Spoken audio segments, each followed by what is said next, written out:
How to remove Facebook or Instagram page in Meta Business Suite. Hello guys, welcome to today's tutorial. In this tutorial, I will show you how you can remove Facebook or Instagram page in Meta Business Suite. The first step is to log in into your Meta Business Suite account. Then once you're logged in, move to the bottom left corner and click on the settings option. After clicking on the settings option, you'll be brought to the settings page. On this page, move to the left side of the screen and then go ahead and locate the business assets option, which is located under setup guide.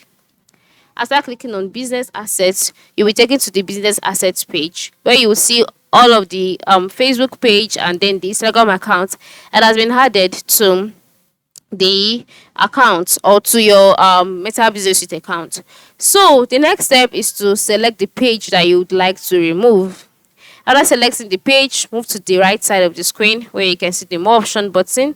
Then click on it. After clicking on it, you can see the option remove from business portfolio. So if you're ready to remove it, just click on remove from business portfolio, and then just like that, the page should be removed. The same thing applies to your Instagram account. Just click on it and then wait for it to load. Once that's loaded, move to the right side of the account.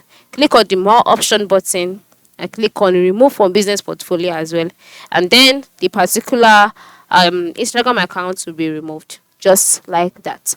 So this is how you can remove your Facebook page or your Instagram account from your Meta Business Suite. So thank you and have a good day.